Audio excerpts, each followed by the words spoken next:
Boxing fans, this is Anna here to do another boxing analysis. This analysis is it's a post-fight analysis between Glen Tapia versus James Kirkland. Glen Tapia, the Jersey boy. You know, you got James Kirkland, Mandingo Warrior. It's unfortunate that James Kirkland had the derails that he's had in his career, you know. I used to be a big fan of his and say, oh, he's like the mini, you know, a lot of comparisons to Mike Tyson, mini Mike Tyson and stuff, but he just showed, you know, when he's with Ann Wolf and he's dedicated, not having too many problems in his life, personal life, he can do anything, you know. He showed that he is for real at 160 or 154. You know, between those weights, he's elite. And Glen Tapia looked like the bigger man, you know, wide shoulders, but you know, had the speed to go with the broad, you know, muscular look, had the everything. It was supposed to be his coming out party. You know, they're supposed to celebrate, but no. James said, not today, not tonight, not gonna fucking happen. And he showed people that he's still here. He's still ready for anybody. I'm not gonna lie. I was rooting against Kirkland. I'm a big fan of Glen Tapia. He's won many amateur championships. He's one of the best amateurs to me America's ever produced. He has so many championships, so many wins, and this is the pros. You have to transfer your speedy style and sit down on your punches, but be intelligent when you're facing certain boxers. Styles make fights, and you have to implement and execute the game plan effectively if you want to beat a beast, a demon in the ring like Kirkland. See, Ann Wolf brings the dog. She brings El Perro, Diablo, you know, out of Kirkland. You know, she brings that all out of him. And he's in great shape. You know, he throws a billion punches. Now, he could be hurt in the first round.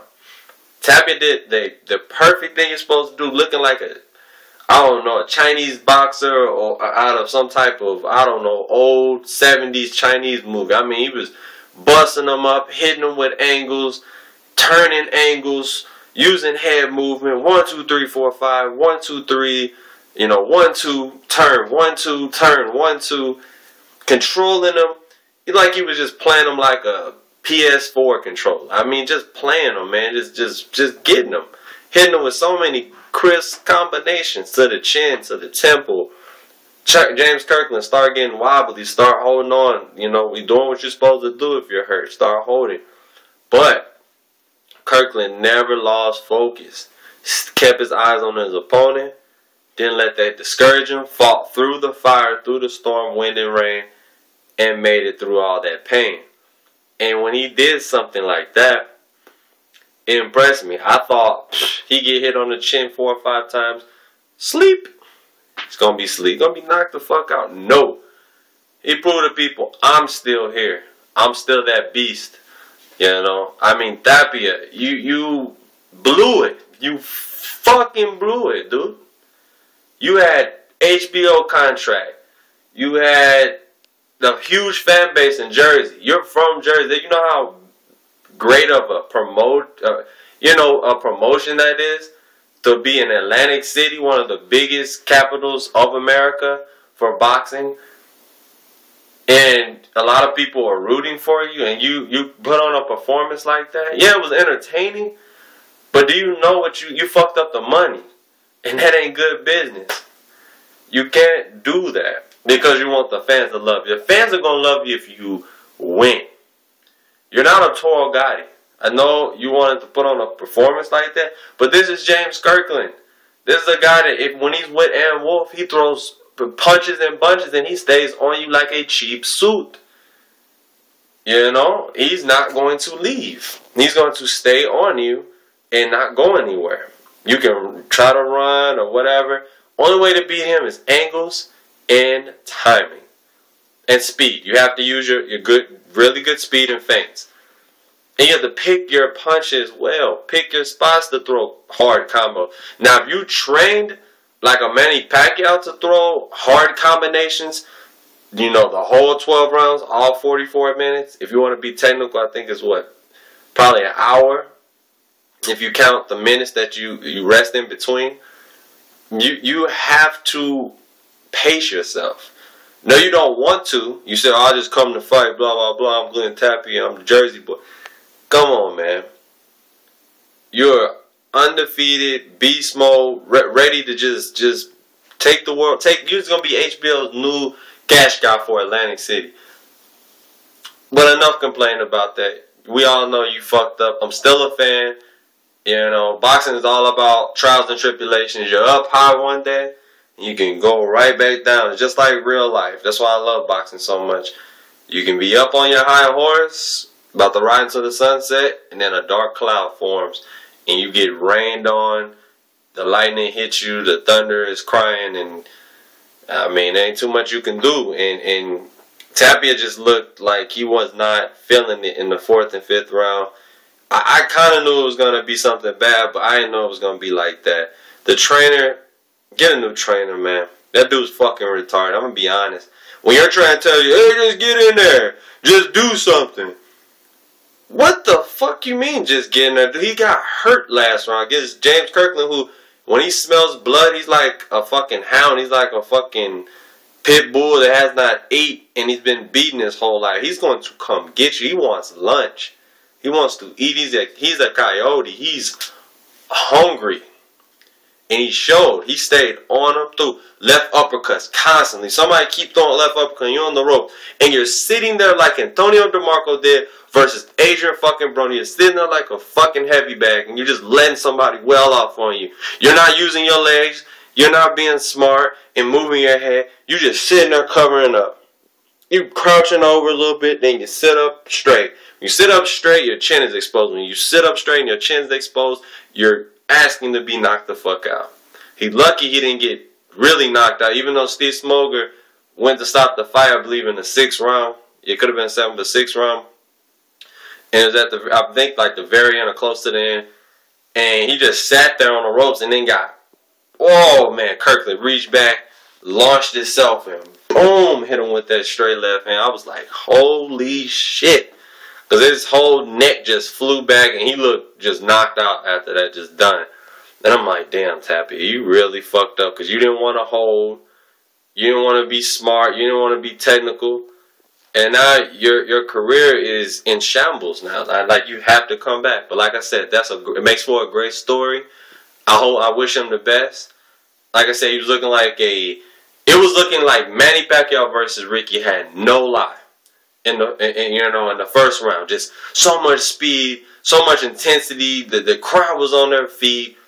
They're rooting for him. Tapia, Tapia. I mean, he's throwing 1, 2, 3, 4. 1, 2, 3 in the orthodox stance. Turn at an angle. He almost looked like a primed Amir Khan type deal. Like just beasting, you know? Throwing speedy combos and turning at angles. But powerful combinations. But he gassed himself out. That's what makes his skills go down the drain. Like doop, doop, doop, doop, doop. Just go down the drain. Because you cannot do that on a big stage. You can get... He's lucky that Steve Smoker stopped. I think if he would have won another round, he would have been on a stretcher, going to the hospital, getting his brain checked out for a CAT scan. Like, that's how bad of punishment he was taking. His eyes started getting blue and purples quickly, started getting hit a lot. I mean, that 5th round was brutal to watch. I'm like, damn, man, they're going to stop this. If you don't, I'm like, come on, Tapia.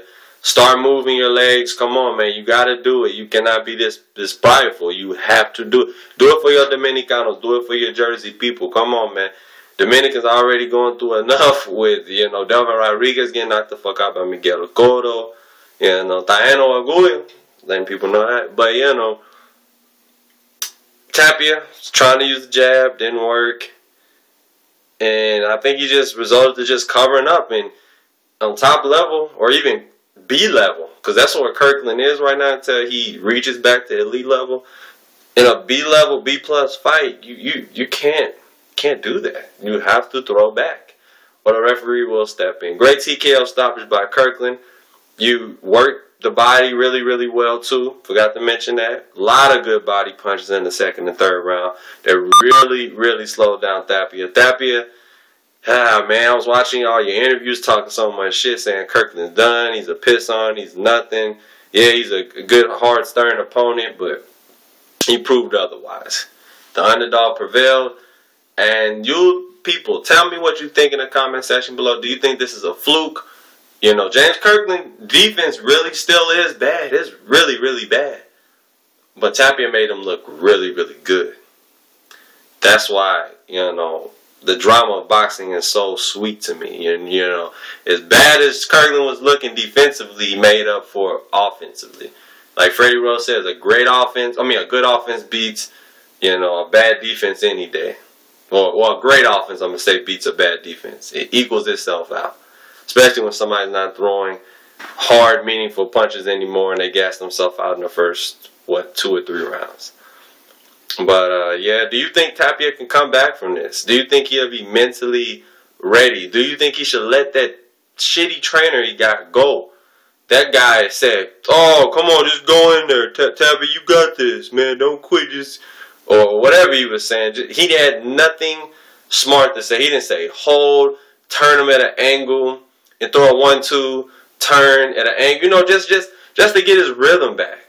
You know, just to get him back in the flow of boxing and using the great game plan to beat Kirkland. Nah, use your jab, double jab, turn, throw the left hook to the body, try to get Kirkland tired, you know, and then put your hands back up. Start parrying the punches. That's part of boxing. That's missing in boxing is the art of parrying a punch, moving his punches down. Some of that shit was so slow. I was up on my feet moving my head like, fuck, man, I'm moving my head. I ain't letting Kirkland, man, push that. But that's easier said than done, you know, but it is what it is. And like I said, do you think he can come back? Do you think Kirkland's ready for the Mayweathers, the Arislandi Lauders of the world? Or Demetrius Andre, you know, even though Kirkland's an HBO fighter, I mean, do you think that's a possibility? I don't know. But it's a lot of good people at 154 and 160 pounds. Or should they throw them to the wolves, which I think they're going to do because they want the excitement. James Kirkland, he really, you know, just wants to fight anybody the best. And people are going to say, why not fight Triple G? So, you people tell me what you think in the comment section below. Is he ready for Kid Chocolate, Triple G, and all those kind of guys? You let me know. Anyways, it was a great night of boxing yesterday. And I'll get back to you with more boxing analysis. Peace.